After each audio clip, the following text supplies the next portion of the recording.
এত বড় একটা ঐতিহ্যবাহী জায়গা, এত জাগ্রত মায়ের মন্দির, কিন্তু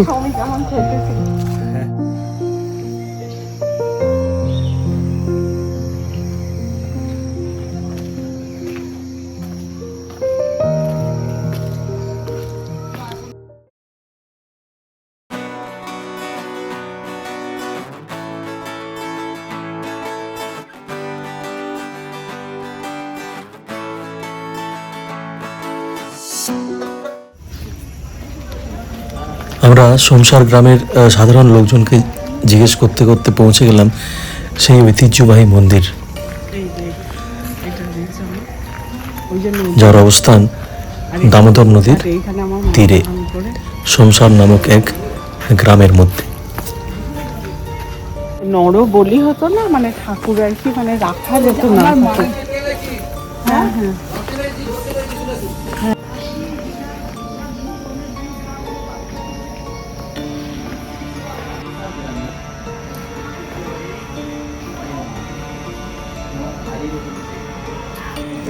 এসছি আমরা সংসারের কালীবাড়িতে, একটা গ্রাম আর একটা ঐতিহ্যবাহী মন্দির, যেখানে আজ থেকে কয়েকশো বছর আগে এখানে নরবলি হতো। আর এই সেই মন্দির, শোনা যায় এখানে মাকে শেকল দিয়ে বেঁধে রাখা হতো, মানে ওনাকে রাখা যেত না। দেখুন,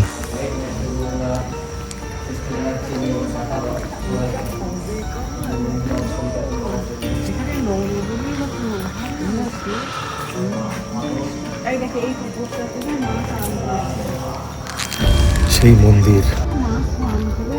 আর ভিজে কাপড়ে ঠাকুরকে বানানো, ওই দিকটা পুরো এখানে অনেকে পিকনিক করতে আসে।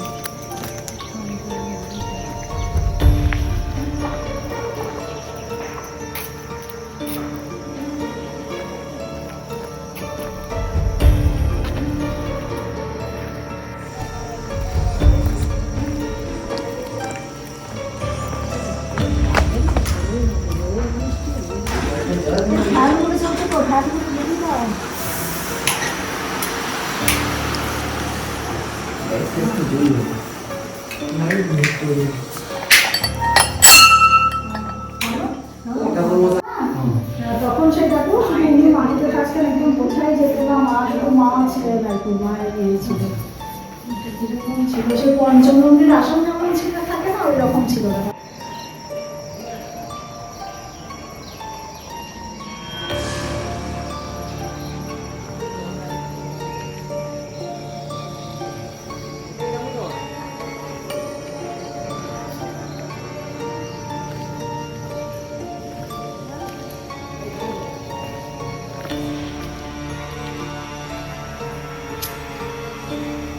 প্রপার মেনটেন্যান্সের অভাবে জায়গাটি আজকে ভগ্নাবশেষে পরিণত হয়েছে।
না, জায়গাটা দেখে আমার মনে হচ্ছে, যেটা কি বলতো, এটা না মানে বেশ কিছু এমন কিছু স্ট্রাকচার রয়েছে, মানে এক তো প্রচুর এজোল্ড জায়গা, আর এখানে না বেশ কিছু বড়, মানে একটা বড় স্ট্রাকচার ছিল এখানে, বড় একটা।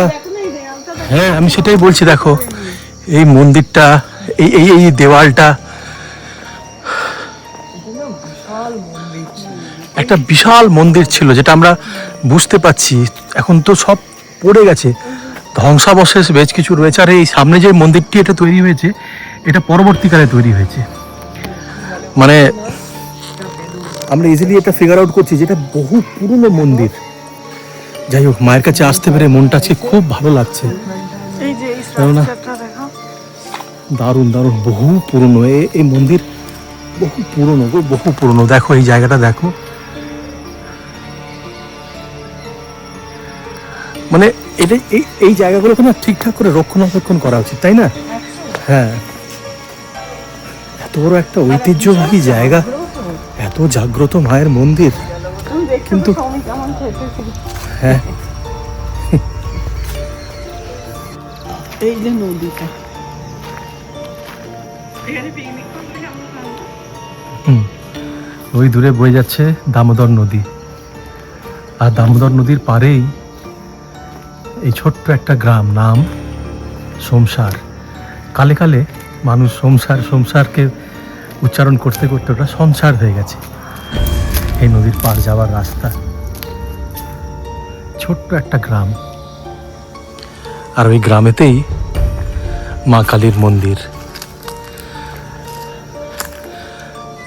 সন্ধে হয়ে আসছে, মানে অদ্ভুত একটা না, গ্রামের মধ্যে একটা ফিলিং হয় আমার, মানে এই ফিলিংসটা আমি আপনাদেরকে বলে বোঝাতে পারবো না।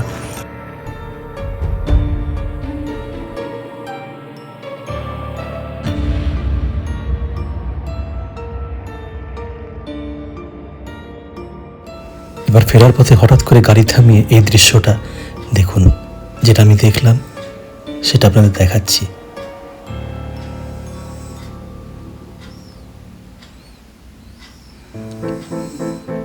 কি অপূর্ব না?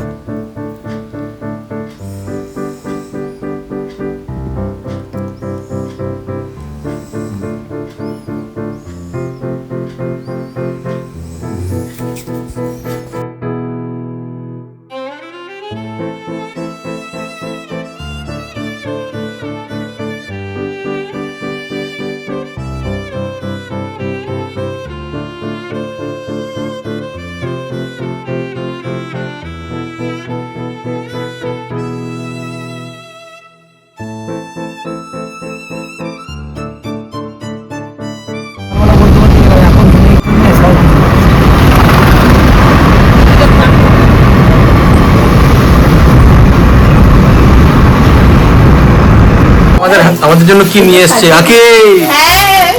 আমাদের জন্য কি এসছে দেখো, কাকিমা নিজের হাতে বানিয়ে কেমন হয়েছে ফিশ জানি না, ফ্রাই। আমি প্রথম করলাম, তুই সেই চণ্ডীগড়ে খেতে আর গেছিস। দিও না, এত কত খাবো? না সবাই খাবি তো।